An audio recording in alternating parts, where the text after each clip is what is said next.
Fala, galera! Turma, beleza? Estou fazendo uma experiência aqui. Uma experiência de fazer uma transmissão ao vivo. Vamos ver se vai dar certo, tá? E hoje acabei de voltar de São Paulo. Fui ver a exposição do Claude Monet lá no Parque Vila Lobos. Um espetáculo. E fiquei inspirado hoje para falar sobre a ignorância no direito. E para falar sobre isso, eu quero utilizar uma imagem, uma gravura da Justiça de Peter Bruegel, o velho, que trata desse assunto, né? Que trata dessa questão da ignorância, da cegueira dos profissionais do direito. Mas antes de mostrar para vocês essa imagem da Justiça do Peter Bruegel, eu quero falar um pouco sobre o tempo, as diferentes temporalidades do direito. E nada melhor do que usar essa imagem que eu estou mostrando na tela aqui para vocês, que é uma pintura belíssima de Roger van der Weyden, feita lá pelo ano de 1400, né? Já é o início do renascentismo. E essa pintura, pessoal, nossa, aconteceu um episódio, assim, há uns 2 anos atrás, que me deu até um aperto, assim, no coração. Ela foi publicada num perfil de Facebook, ligado, tipo assim, a coisas das artes, né? Que a gente segue vários perfis, assim, desse campo, tá? E o pessoal zombando dessa imagem. Zombando porque ela tem, se vocês repararem aqui, eu vou aumentar para vocês, é uma cena do nascimento do menino Jesus, né? É uma cena do Natal. Aliás, essa pintura se chama a homenagem dos Reis Magos ao nascimento do menino Jesus. E se vocês observarem aqui na coluna do meio, estão vendo? Tem uma imagem de Cristo crucificado. Então o pessoal malhando essa pintura, zombando, rindo, sabe? Como é que pode, né? Uma imagem do Natal, do nascimento de Jesus Cristo, e um Cristo crucificado, tipo, uma coisa paradoxal, disparatada, né? Mas, pessoal, olha o que é ignorância. Quando a gente não sabe das coisas, a gente começa a ver bobagem em tudo, só que quem passa vergonha, na verdade, é quem faz essas piadas. Porque, na realidade, essa imagem não tem só isso. Ela também, se vocês observarem, tem um outro detalhe aqui que é bem interessante. Essa cidade que está ali no fundo também não é Belém. Vocês sabem que na mitologia hebraico-cristã, Jesus nasceu na cidade de Belém. E essa cidade que está aqui atrás é Jerusalém. Olha só que coisa, galera. Roger van der Weyden. Turma, essa imagem, isso aqui é uma característica das pinturas renascentistas, essa relação com diferentes temporalidades, é você juntar dentro de uma mesma imagem, dentro de uma mesma organização iconográfica, diferentes temporalidades. Então a gente tem aqui o tempo do nascimento e de crucificação de Cristo. E ao mesmo tempo, a gente tem uma conexão entre o Antigo e o Novo Testamento, é Belém e Jerusalém ao mesmo tempo, percebem? Então, veja o que é a ignorância, né? O pessoal rindo, zombando de uma obra de arte que traz para nós, na verdade, um conceito super complexo, super inteligente, uma coisa que é muito interessante, né? Que é essa questão das diferentes temporalidades que você pode ter dentro de uma mesma obra visual. E quando a gente retoma na história, onde é que a gente encontra essa ideia de temporalidades, pessoal? Porque isso não é digamos assim, uma coisa que vem do nada, tá? Existe um conceito para isso. E esse conceito, nós encontramos ele na Idade Média, é o conceito do aevum, tá? Que é um termo que se perdeu na história, tá? Hoje, quando a gente fala de tempo, a gente fala do presente, passado e futuro, né? Existem algumas variações, mas é uma temporalidade, digamos assim, muito restrita ao tempo da finitude, certo? Que é o tempo da vida, né? Do ser humano. No período medieval, a noção do tempo era muito mais complexa do que isso, porque existiam 3 diferentes temporalidades. Olha só. E eu estou falando isso, galera, porque isso vai ter muito a ver com Deixa eu compartilhar a tela aqui com vocês. Isso vai ter muito a ver com aquela pintura do Peter Bruegel, que eu já vou mostrar para vocês, tá? Tava falando, acho que esqueci de compartilhar a tela, né? Então, olha só, Roger van der Weyden, temos uma cena do Natal, o nascimento de Jesus e ao mesmo tempo um Cristo crucificado aqui no meio, ó. Tá? Olha só. E a cidade lá atrás não é Belém, é Jerusalém, uma união entre Antigo e Novo Testamento, entre nascimento e ressurreição de Cristo. É incrível, tá? Essas temporalidades medievais, galera, elas eram pensadas do seguinte modo: existe o tempo comum dos homens, tá? Que é o tempo da finitude, o tempo da morte, certo? Mas existe também o tempo de Deus, que é um tempo atemporal, porque Deus, naquela concepção, ele não segue tempo e ele não tem temporalidade. Para Deus não existe passado, presente, futuro. Para essa dimensão divina do sagrado, né, o tempo ele é atemporal, ele é um acontecimento infinito, tá? E Deus ele está presente, né, em todas essas diferentes temporalidades. É uma coisa difícil, né, para o ser humano entender essa noção de um tempo, né, atemporal. Ele não é intemporal, ele é atemporal, porque o tempo não existe, tá? Como uma categoria de limitação, né? Como um imperativo categórico de limitação do conhecimento, para Deus o tempo não existe. Muito bem, mas existe uma terceira categoria, galera, e essa aqui eu acho fantástica, e essa que vai ser a chave para entender a genialidade do Roger van der Weyden e também a do Peter Bruegel, que eu vou mostrar para vocês em seguida, que é o tempo do Aevum, é o tempo dos anjos, tá? Os anjos, pessoal, eles não têm o mesmo tempo atemporal de Deus, mas eles também não estão inscritos no tempo da finitude dos homens.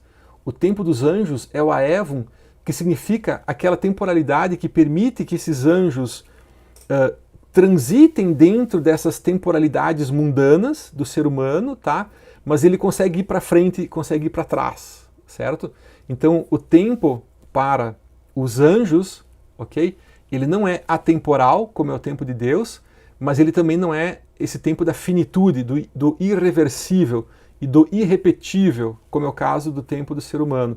Os anjos eles têm, portanto, essa possibilidade, essa capacidade, essa potência, tá? De navegar, circular, transitar, de experimentar essas diversas temporalidades, certo? E quando Roger van der Weyden mostra para nós essa imagem, pessoal, ele nos coloca na posição não de ser humanos e tampouco de Deus, mas ele nos coloca na posição de anjos, porque só os anjos conseguem ver uma imagem desse tipo, percebem? Só os anjos conseguem ver uma imagem com o nascimento de Jesus e ao mesmo tempo a sua crucificação. Uma imagem de uma cena de Belém e ao mesmo tempo com Jerusalém lá no fundo, percebem? Olha que interessante o lugar no qual o artista coloca o observador, tá? Ele está dizendo assim, ele está mostrando para nós que aqui, nessa posição, observando essa imagem, nós somos anjos, certo? Porque nós temos essa, aqui, pelo menos, né, na arte, essa potência, essa possibilidade de ver essas imagens em diferentes temporalidades. Uma mesma imagem com diferentes temporalidades e também com diferentes lugares, né? Belém e Jerusalém, nascimento e crucificação de Cristo, numa só organização iconográfica. Não é fantástico isso, pessoal? Ó, é da hora, hein? Tá? Então vejam que agora a gente começa a falar de ignorância. Quantas pessoas, quantos milhões de comentários, o pessoal zoando, o pessoal rindo, né, dessa pintura e tal. E aí eu pensei assim, cara, olha só que injustiça, né? Olha o que é ignorância, né? Uma pessoa que não sabe das coisas começa a falar e aí vem um monte de gente atrás, né? E acaba repetindo e reproduzindo, tá? Essa ignorância. Eles não conhecem, né, o conceito de Aevum. E no direito, meus caros? Agora eu quero mostrar para vocês uma gravura muito legal. Eu e o professor Cícero já escrevemos um artigo sobre ela, tá? Que é essa gravura aqui, ó. É a Justiça das Virtudes e dos Vícios, tá? É uma série, né?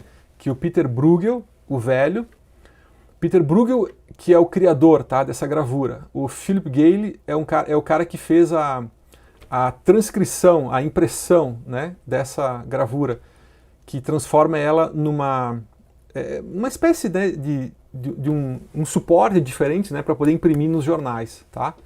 Mas o autor, né, o pensador aqui é o Peter Bruegel, que é autor de várias obras importantes, né? Então é um cara assim já famoso, já importante. Deixa eu só conferir se a tela está completa. Sim, está completa. Beleza. É a primeira live que eu estou fazendo, então eu ainda estou aprendendo aqui como mexer no negócio. E espero que o som esteja saindo. Bom, qualquer coisa a gente deleta e faz outra, não tem problema. Olha só, pessoal, quando a gente olha essa imagem aqui, a primeira sensação que nós temos é de ignorância, tá? É uma cegueira, porque é uma imagem tão densa, tão repleta de significados, tão cheia de elementos, tão fortemente inscrita, digamos assim, né, com muitas relações, com muitas coisas acontecendo ao mesmo tempo, que à primeira vista a gente olha isso aqui e pensa assim, nossa, o que é isso que está acontecendo, né? Que ignorância nossa, né, de não conseguir entender muito bem essa imagem olhando dessa forma, tá? Mas aí quando a gente vai começando a olhar os detalhes dela, certo? Ela está lá no Metropolitan Museum em Nova York. A gente começa a perceber que se trata de alguma coisa que tem a ver com direito isso aqui, tem a ver. Primeiro que tem o título aqui Justiça, né? E a gente vê aqui uma Temis, tem uma imagem da justiça, mas ela é estranha, porque ela tem os elementos da Temis, né? A balança da justiça, ela segura uma espada, tá? Ela tem uma roupa que na época, olha que coisa legal isso aqui, galera. Olha que simbologia. Ela usa um chapéu de tola, é um chapéu de boba. Esse tipo de roupa, na época, lá de 1400, tá? É uma roupa, tipo, super antiquada, né, para aquela época. E esse tipo de chapéu bicórnio aqui era o chapéu dos bobos. Então a gente já está percebendo que existe uma certa ironia aqui do Peter Bruegel ao retratar essa justiça com os olhos vendados e com o chapéu de boba. E ela tem aqui uma corrente quebrada, né? Veja que ela está como se fosse livre, né? Há uma corrente aqui que foi quebrada no chão. E, no entanto, ela se encontra, olha que situação ambígua, né? Protegida por uma falange de soldados, ou, a gente não tem, isso é ambíguo, tá? Ou, na verdade, são os soldados que estão protegendo o restante da cena da justiça, como se estivessem isolando a justiça, né? Porque se tu pensar, a justiça é uma deusa, ela não precisa de proteção, certo? Então, o que faz uma falange de soldados, né, ao redor da justiça? Será que essa falange está protegendo a justiça dessa barbárie do direito que está acontecendo, né, da administração judiciária? Ou será que é uma falange que está protegendo essa barbárie, certo, dos olhos e da percepção da justiça, tá? Então tem uma ironia, né, uma sátira muito interessante aqui nessa obra, certo? Essa gravura, inclusive, pessoal, é do tempo em que a venda nos olhos da justiça não era ainda um sinônimo de imparcialidade e abstração, tá? Essa noção de imparcialidade como uma representação simbólica, né, na venda, é uma coisa que vai acontecer só a partir do renascentismo, tá?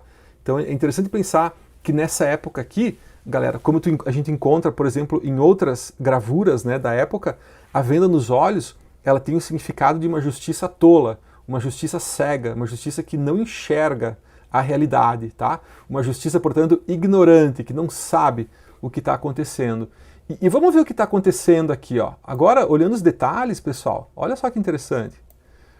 Aqui, pessoal, no cantinho aqui, embaixo, nós vemos uma cena que, na verdade, é um plágio, tá? Essa imagem, ela é quase igual de uma outra imagem que a gente encontra num livro de direito penal da época, que é o Enchiridium Rerum Criminalium. E esse livro traz, é tipo um livro ilustrado de direito penal, certo? E aí tem uma imagem igualzinha a essa, por isso que eu digo que é um plágio, certo? Que se chama A Cura pela Água, tá?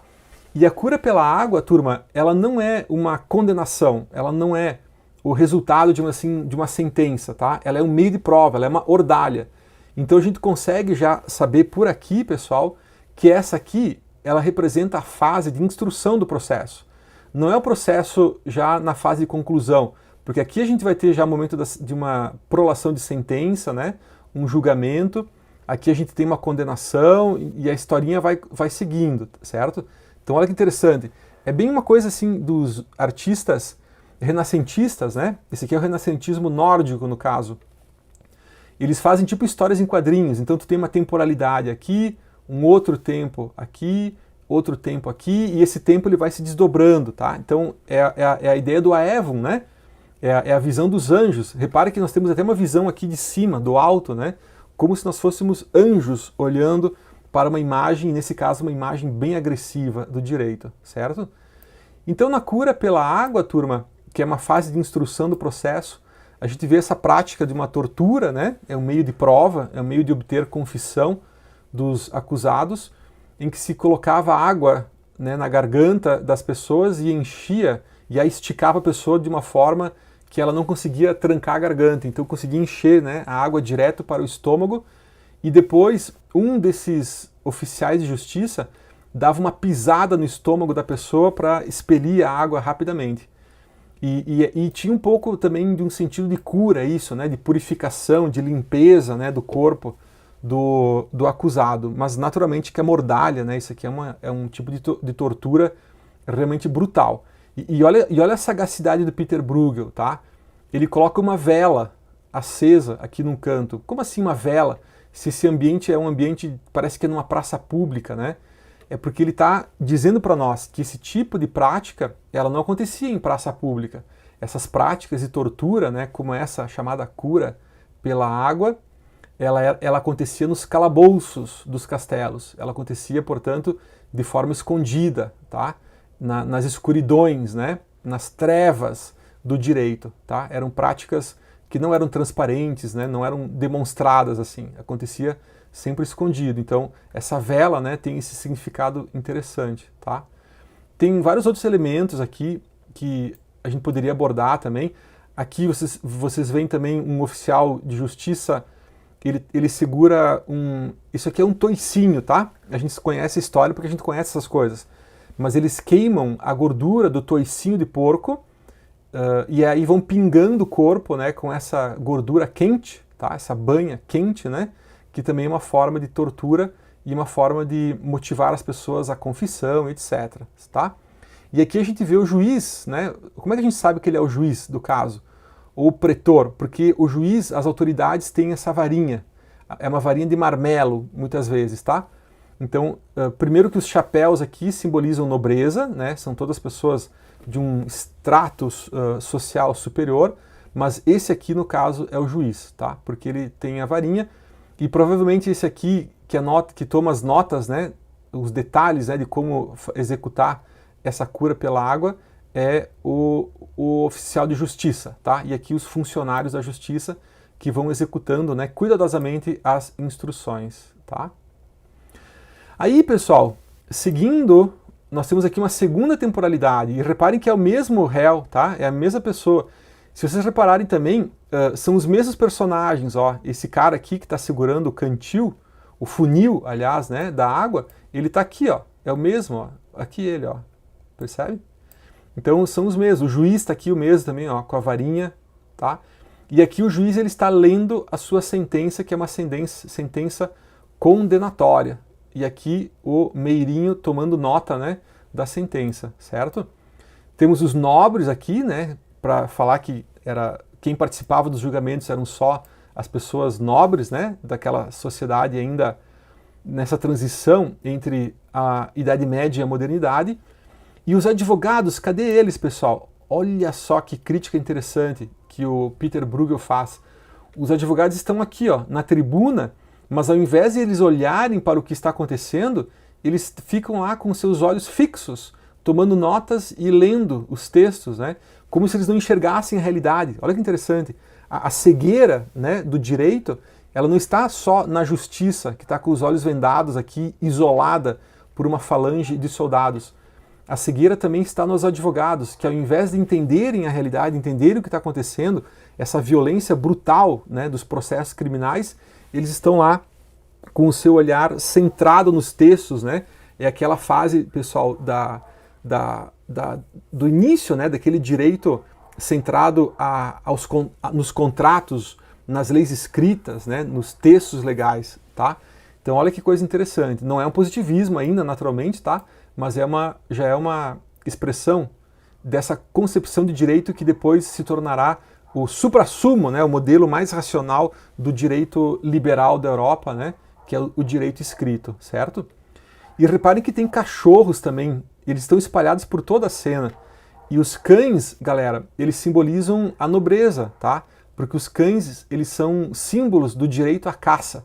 E quem tinha direito de caçar naquela época eram os nobres. Por isso que tem vários cachorros espalhados assim por vários cantinhos, tá? Dessas cenas, né, de julgamento. Um outro detalhe interessante, pessoal, daqui é que esse réu ele está sendo condenado a uma pena capital, uma pena de morte. E a gente sabe disso porque ele segura um crucifixo em sua mão, tá? Sempre que um réu segura um crucifixo na mão é porque ele foi condenado à morte, tá bom? E aqui tem uma pessoa misteriosa, ninguém sabe quem que é essa pessoa do lado dele, porque os advogados eram pessoas nobres, certo? Então os advogados estão aqui, ó, com seus chapéus, né, de magisters. E aqui nós temos uma pessoa simples, uma pessoa comum. Então a gente não sabe se é um amigo, se é um companheiro, se é um irmão, né, ou se é um pai. Não dá para saber quem que é essa figura que acompanha aqui, ou que pelo menos acalenta, né, o sofrimento desse réu que foi condenado à morte, tá? Mas é uma figura também que, por não ter chapéu, significa que ele é do mesmo extrato social, né, dessa pessoa aqui. Uma transformação interessante, pessoal. Olha só, ao invés de a gente ter os símbolos imperiais, né, dos Países Baixos, a região ali da Antuérpia, né, que o Peter Bruegel era da Antuérpia, hoje Antuérpia é na Bélgica, né?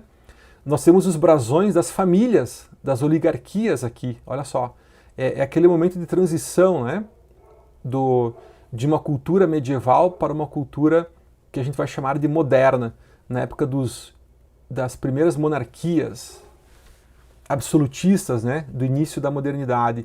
E aí começam, né, a noção do império começa a ruir, certo? E as famílias, né, elas começam a conquistar um espaço político muito importante, tá? Então aqui a gente tem isso. E ó, outro símbolo da nobreza, né, é o chifre de veado, tá? Que também é um símbolo da caça, né? Que é coisa que só os nobres fazem. Ou seja, direito é uma coisa da nobreza. É isso que o Peter Bruegel está falando, né? Que quem comanda esse espetáculo, esse circo de horrores, né? Que é o direito daquela época, tá? Que é morte, dor, sofrimento, tortura, né? Quem comanda isso, tá? É a nobreza, certo? Não existe aqui a mínima noção de uma participação popular, de uma democracia, de qualquer coisa desse tipo, certo? Aqui a gente vê de novo os advogados. Olha lá os advogados, ó. Eles não levantam a cabeça. Eles só olham para baixo, só olham para os textos, né? São advogados completamente iludidos e centrados nos textos, de modo que eles não conseguem enxergar a realidade dessa violência brutal da máquina administrativa do Estado, né, que é a justiça. Aqui a gente tem uma outra cena interessante, ó, é a história em quadrinhos, né? As colunas, elas marcam essas diferentes temporalidades. Então aqui a gente vê um outro réu sendo conduzido, né, ao cumprimento da sua pena, e no caso da pena desse réu é decepar a mão, tá? Com uma faca de açougueiro. Provavelmente esse cara é acusado de um crime de roubo ou de furto, né, que eram as penas comuns naquela época para esse tipo de crime, tá? Cortar a mão.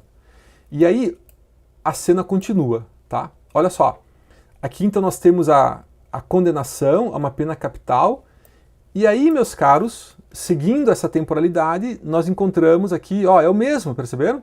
É o mesmo réu, tá? E aqui a gente vê a cena então do cumprimento da pena dele, que é uma pena a ter a cabeça decapitada do corpo, tá? Com uma espada. Então esse é o verdugo, né? É a pessoa que executa essas penas capitais, e aqui a gente vê a população, né, assistindo à execução dessas penas em praça pública, certo? Nós temos aqui também, pessoal, a presença de um médico. Na época era obrigatório ter um médico. Olha, ele está até com uma vasilha de algum tipo de remédio aqui, porque naquela época a cultura da tradição judaico-cristã era muito forte, sabe? Então se acreditava que se o verdugo não conseguisse matar a pessoa na primeira espadada, ele tinha direito de sobreviver, porque se acreditava que Deus estaria poupando a vida dele de alguma forma, ou porque era inocente, ou porque tinha algum outro desígnio, né, divino para essa pessoa, certo? Então ficava aqui um médico, porque às vezes acontecia, era muito raro, tá? Do verdugo dar a espadada para decepar a cabeça do réu, e por alguma razão não consegue cortar a cabeça, sabe? Ou então faz um corte terrível, né? Mas não consegue decepar a cabeça na primeira espadada.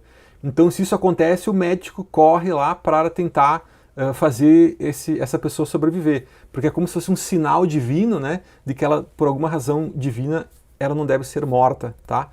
Só que, olha, é interessante porque havia uma regra na época do médico ficar a uma distância segura, tá? Para ele não ter os respingos de sangue, porque isso aqui espalhava sangue para todo lado, tá bom?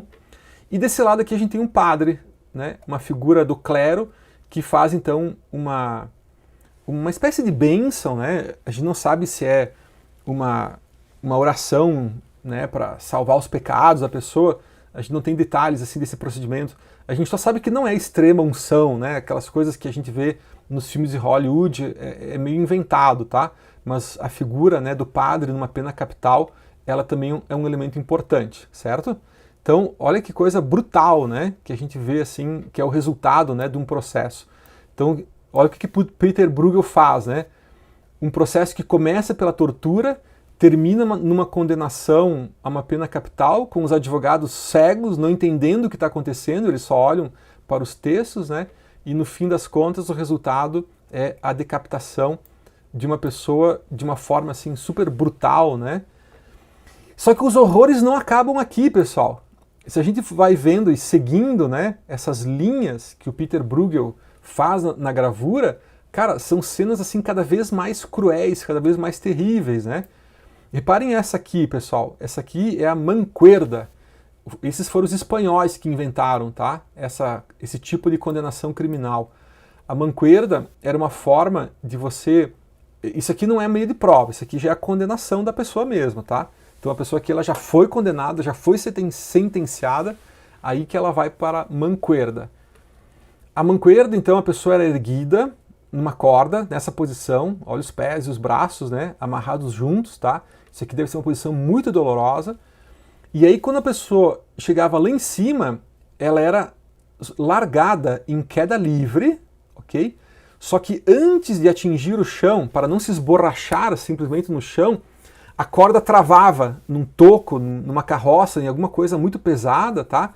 Ela travava de modo que a pessoa se destroçava completamente. Então, antes de chegar no chão, o corpo da pessoa ficava completamente destroçado, porque ele dava aquele tranco, sabe? Imagina tu cair em queda livre, né? E chega embaixo, pá, dá aquele tranco da mancuerda.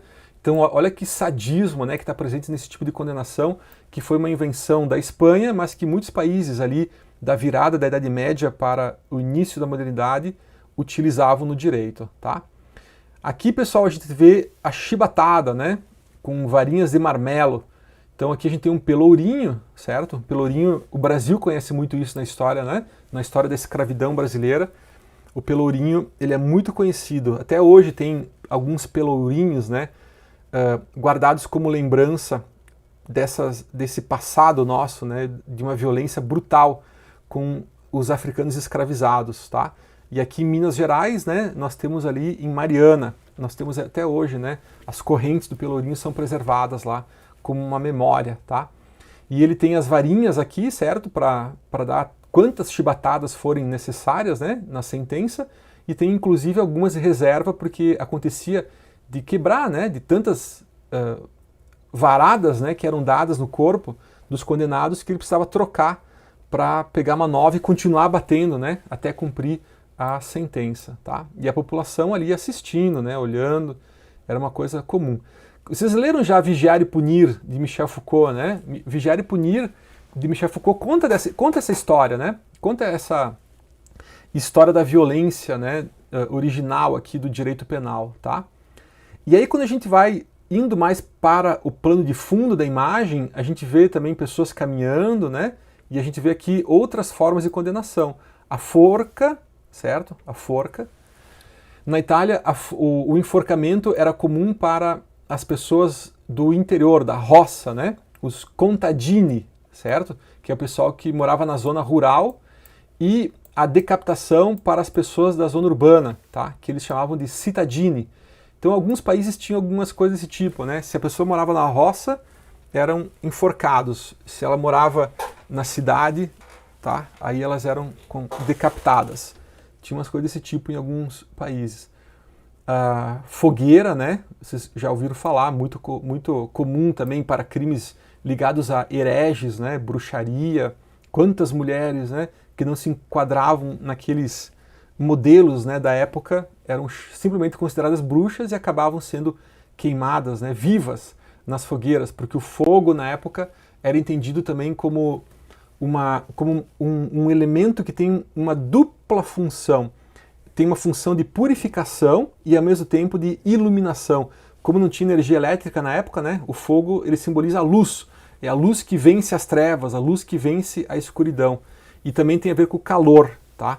Então, o fogo ele é um elemento simbólico assim muito importante. E a fogueira, né, a queima de pessoas vivas, era uma prática realmente assim muito brutal do direito naquela época. Olha só, e o Peter Bruegel mostra que nós somos muito ignorantes, nós do direito, né? E se nós representamos essa justiça, olha, toda essa violência, essa barbaridade acontecendo, né? Sob os olhos da justiça, vendada, isolada por uma falange de soldados. Olha só, uma justiça vestida com um chapéu de boba, com roupas antiquadas, né? Uma justiça, na época, completamente obsoleta. Olha que legal, né? O recado que Peter Bruegel faz. Olha que sutileza, né? Que Peter Bruegel coloca para nós através dessa imagem, tá? A realidade do direito é uma máquina de fazer sangue, de matar pessoas, de torturar as pessoas. Isso que é a realidade do direito, certo? Mas a gente não enxerga essa realidade, porque nós temos os olhos vendados, com um chapéu de bobo, com roupas antiquadas.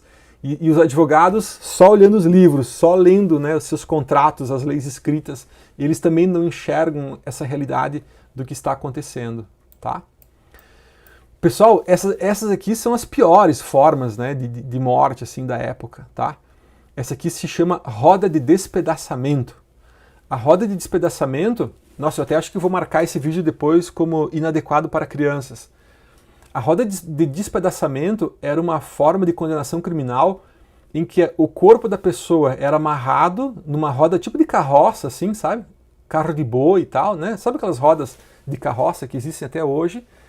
E aí o oficial de justiça pegava um porrete e quebrava, se não todos, quase todos os ossos da pessoa. Então a pessoa ficava completamente deformada, sabe? Totalmente torta, assim. Ela parecia uma carne moída, assim, totalmente destroçada, tá? E aí erguiam a pessoa viva nessas pilastras aqui e deixavam a pessoa viva lá em cima, sem água, sem comida, sem nada, com os ossos totalmente quebrados, destroçados, tá? Para ela ser devorada pelos abutres, pelos urubus, pelos corvos, né? Pelas aves de rapina que existiam em cada lugar, tá? Então a pessoa tinha uma morte ali que podia demorar 2, 3, 4 dias, né? De um sofrimento absoluto, né? Em vez de matar logo a pessoa, né? Sacrificar, então ainda se permitia essa crueldade de deixar a pessoa viva com todos os ossos quebrados para morrer lá devorada, né? Por animais, como se fosse um revivamento, uma repetição, né, um diálogo com aquela mitologia grega aquela mitologia do Prometeu, certo? Prometeu que roubou o fogo dos céus, né? Roubou o fogo dos céus para distribuir aos seres humanos. Não sei se vocês lembram dessa mitologia, ela é muito bonita, né? Prometeu e Epimeteu, 2 irmãos, filhos de Júpiter, ou filhos de Zeus na mitologia grega, né? Júpiter na romana. Eles são encarregados de pegar a caixa de Pandora e distribuir os dons, certo? Para todos os animais. Então eles dão a coragem para os leões, eles dão a sagacidade para as raposas, eles vão distribuindo vários dons assim para os animais. Só que chega na hora de dar um dom para os seres humanos e não tem mais. Eles já distribuíram todos os dons. E aí eles ficam sensibilizados, né? Tipo, nossa, como é que os seres humanos vão viver, né? Num mundo completamente hostil, em que os animais têm força, têm sagacidade, têm faro, né? Enxergam de noite e tal. E como é que os seres humanos vão sobreviver num mundo desse tipo? Então, Prometeu, né, resolve roubar o fogo do sol, certo? E aí ele entrega esse fogo aos homens, porque com o domínio do fogo, os homens eles conseguem subjugar todos os demais animais. O fogo representa aqui a técnica, né, a tecnologia, o domínio da técnica, mas representa também a luz, o calor, ele representa a purificação. O fogo ele tem uma simbologia muito forte, assim, né, em todo esse pensamento da mitologia, aliás, das mitologias, né, mitologia grega, egípcia, romana, hebraico-cristã, a nossa, bíblica, né? Todas elas, galera, tem no fogo uma simbologia muito importante. Heráclito, né, os pré-socráticos também se referem ao fogo de uma forma muito importante. E quando Prometeu furta o fogo dos céus para dar aos homens, ele garante a sobrevivência dos homens no planeta. Mas Zeus fica furioso. E como condenação, como uma sentença, né, a esse ato de insubordinação, né, que Prometeu pratica, tá? Ele é condenado por Zeus a ficar preso lá no Monte Cáucaso, certo? Com um abutre devorando o fígado dele para sempre. Porque como ele é um imortal, né? Prometeu, ele é imortal, certo? Ele também é uma figura divina, né? Então esse abutre fica comendo o fígado de Prometeu, aqui o fígado, aliás, né? Aqui não. O fígado de Prometeu constantemente, então ele fica sentindo essa dor, né, para sempre, tá? Essa história continua, mas eu não vou dar o spoiler, vou deixar que vocês, né, procurem estudar essas mitologias, que elas são muito bonitas. Então dá a impressão que essa ideia, ela de certo modo, tem a ver, assim, com essa convocação, né, essa repetição dessa mitologia de Prometeu como uma punição, né, por ter feito alguma coisa errada, mas é brutal demais, nossa senhora. E galera, aqui no cantinho, olha a sutileza disso, pessoal. Aqui no canto nós temos uma coisa que é interessante. Temos um Cristo crucificado, tá? Temos a figura de Cristo crucificado. Mas o que Cristo está fazendo no cantinho ali? E mais, pessoal, esse Cristo ele não está virado para nós. Ele está virado para frente, para aquele horizonte de morte, que é o horizonte do direito, é o futuro do direito, né? A pintura, turma, o horizonte, o que está para lá, representa o futuro, representa o que está por vir, ok? Então a gente tem aqui a imagem de um Cristo crucificado, pequenininho, escondidinho lá no canto, certo? E ele sequer olha para nós, ele não olha para essa brutalidade do direito, né? Ele olha para esse horizonte de morte, de urubus, né? De putrefação, que é o futuro do direito. E, gente, se vocês repararem, olha a justiça agora, tá? Tem um diálogo aqui que é bem legal, galera, de vocês perceberem. Para onde aponta a espada da justiça? Pessoal, isso não é coincidência. Esses artistas, eles não fazem nada sem querer, tá? Tudo aqui é planejado, tudo é cuidadosamente pensado. A espada da justiça aponta exatamente para o cantinho aqui, que é Jesus Cristo, que são as duas temporalidades esquecidas por essa máquina jurídica, né? Essa máquina de morte, tá? Que é a administração da justiça, certo? Então, se vocês perceberem, turma, essa imagem aqui, ó, ela é muito parecida com aquela do Roger Whedon, das diferentes temporalidades, né? Nós temos naquela do Whedon, que eu mostrei para vocês antes, Jesus Cristo nascendo, né? É o Jesus Cristo recém-nascido no Natal, e ele também crucificado, e ao mesmo tempo Belém e Jerusalém, tudo numa mesma imagem, tá? E aqui a gente também tem essas diferentes temporalidades do direito. Repara, a gente tem o tempo presente, né, de um processo que está acontecendo, certo? Então aqui é o presente, né? É um processo, o desenrolar, né, de um processo que começa com a tortura como meio de prova, uma ordalha, tem aqui uma condenação a uma pena capital e termina aqui com a decapitação, né, dessa pessoa e outras formas, né, de morte. E o futuro do direito, tá? Então esse é o tempo presente, aí tem o futuro, que é o futuro? Morte, dor, sofrimento, né? Muita dor, certo? Olha o que é o futuro do direito, né? Um horizonte de forca, roda de despedaçamento, fogueira, só coisas assim realmente pesadas, né? Para a nossa cultura jurídica pensada de hoje, assim, tá? E o passado do direito, onde é que está? Ele está aqui, ó, nos dois fundamentos do direito, que é Cristo e a justiça. A mitologia hebraico-cristã e a mitologia grega e romana. Nesse caso é a Iustícia Romana, tá? Não é a Themis, né? É a Iustícia Romana, certo? Então, olhem que complexidade interessante que tem nessa imagem, né?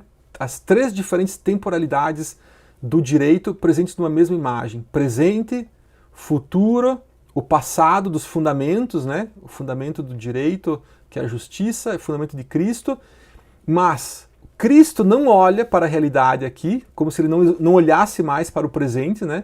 Ele olha só para um futuro, um olhar que a gente supõe muito triste, né? Para um futuro de morte, tá? E uma justiça que ela sim está aqui, né? Presente no acontecimento do direito, no processo, tá? Mas a presença dela é isolada por uma falange de soldados e ao mesmo tempo ela está com uma venda nos olhos, que simboliza, nessa época, não é imparcialidade, simboliza aqui realmente cegueira, né? A cegueira nos nossos olhos, tá? E com uma roupa antiquada para a época. Imagina, olha essas fitinhas aqui, tá? Esse aqui é uma roupa super antiquada na época e com um chapéu de boba. Cara, isso é fantástico, né? Enquanto que os advogados também não enxergam a realidade. Eles ficam lá só com a cabeça baixa, olhando para seus papéis, para as leis escritas, para seus documentos, tá? Mas, pessoal, quero mostrar para vocês, essa é uma leitura nossa, tá? A gente gosta, né, de explorar de uma forma criativa essas imagens, tá? Uma leitura nossa. Existe uma quarta temporalidade aqui, nessa imagem, tá? Uma quarta temporalidade muito sutil que Peter Bruegel sugere para nós. Reparem que a imagem ela é muito densa, tá? Voltamos ao nosso olhar anterior, né? À primeira vista, são muitos elementos, é uma densidade, né? Cheio de pessoas, muito povoado, muitos elementos, uma complexidade que deixa a gente à primeira vista cegos, certo? É uma experiência de uma cegueira. Quando a gente começa a olhar essa imagem pela primeira vez, dá a sensação que a gente está cego, né? Absolutamente ignorantes. A gente não consegue entender muito bem o que está acontecendo de tantos elementos que tem. Entretanto, pessoal, depois de a gente entender isso, né, conforme eu fiz a explicação aqui para vocês, a gente começa a perceber que existe um espaço vazio aqui nessa praça. Olha, tem um espaço vazio aqui, turma. E não é do feitio de Peter Bruegel fazer essas coisas sem querer, tá? Ele colocaria uma divisão aqui como se fosse uma coluna, se ele quisesse, tá? Não é por acaso, pessoal, que tem esse espaço aqui, portanto, certo? Galera, essa época aqui, do ano de 1490, tá? Que é o início, né, do renascentismo nórdico, pessoal, é o surgimento da esfera pública. Esse conceito tão interessante que Habermas, né, vai desenvolver para nós ali nos anos 60, a noção de esfera pública. E o que é a esfera pública, meus caros? É aquele espaço de uma convivência comunitária que não é nem a nossa vida privada, da nossa casa, da oikos, né, grega, ou da domus romana, mas também não é a esfera política do estado, do município, da província. É aquela esfera que está entre o público e o privado, certo? Entre a polis e a oikos, entre a civitas e a domus, fazendo uma referência aos romanos, tá? E é justamente esse lugar que não é nem público, nem privado, turma, é o que Habermas vai alcunhar de esfera pública, que são aqueles espaços de formação da opinião e da vontade das pessoas, que não são espaços nem da vida privada, não é a casa particular, né? Mas também não é aquela esfera política institucionalizada, não é aquela esfera política com as regras, né, da política de cada época. É aquele lugar que fica entre um e o outro. É a praça, certo? A igreja, os primeiros clubes, né, que vão surgir nessa época, os clubes, principalmente nessa época, clube de caça e pesca, clube de astronomia, clube de literatura, né, esses primeiros clubes que vão ser esses lugares que vão reunir pessoas geralmente pessoas, né, de uma classe privilegiada de cada época, tá? Para desenvolver atividades e conversar, e falar mal dos outros, e falar mal do rei, da política, entende, pessoal? Esses são os lugares de formação da opinião e da vontade naquela época. E Peter Bruegel gravurou para nós aqui a esfera pública vazia. Olha que interessante, tá? Essa que é a leitura que eu quero propor para vocês. É como se ele convidasse nós a preencher essa esfera pública. É como se ele nos convidasse, nós, observadores, né, com esse olhar de Aevum, com esse olhar de um anjo que consegue enxergar essas 4 temporalidades ao mesmo tempo, pudéssemos ocupar esse espaço. É como se Peter Bruegel convidasse nós a ocupar esse espaço ali na praça e fazer alguma coisa de diferente, tu entende? Chamar os advogados para eles pararem de ler esses textos e olharem o que está acontecendo, né? Tirar esse chapéu de boba da justiça romana, tirar a venda dos olhos dessa justiça, abrir, né, um caminho nessa falange de soldados para que essa justiça consiga realmente entender e ver, né, o que está acontecendo. Mas é mais legal do que isso. Eu estou construindo uma interpretação. O mais legal é que Peter Bruegel poderia ter colocado alguma coisa ali, mas ele não colocou, ele deixou em branco, ele deixou em aberto, porque quem vai decidir qual é o elemento que deve ser colocado, né, nesse espaço em branco dessa praça, tá? Esse espaço vazio da praça que simboliza essa emergência da esfera pública burguesa, turma, somos nós. Nós é que somos convidados, né, a preencher esse espaço com aquilo que nós consideramos que é a coisa mais importante, tá, pessoal? Uma gravura muito interessante, belíssimo trabalho, né, de Peter Bruegel, certo? Espero que vocês tenham gostado, pessoal. Para quem quiser saber mais sobre essa gravura, eu vou deixar na descrição aqui um link que remete a um artigo de acesso gratuito, tá? Que foi publicado em coautoria minha e do professor Cícero, do grupo de pesquisa Arte e Direito, aqui da FDSM, que é a revista de direito internacional, tá? Vocês vão gostar. Quem, né, se interessou por esse assunto vai achar bem interessante, tá, pessoal? Maravilha, então. Vamos encerrar a transmissão. Nossa, nunca fiz a transmissão. Vou encerrar agora, vamos ver como é que faz para encerrar. Desculpa.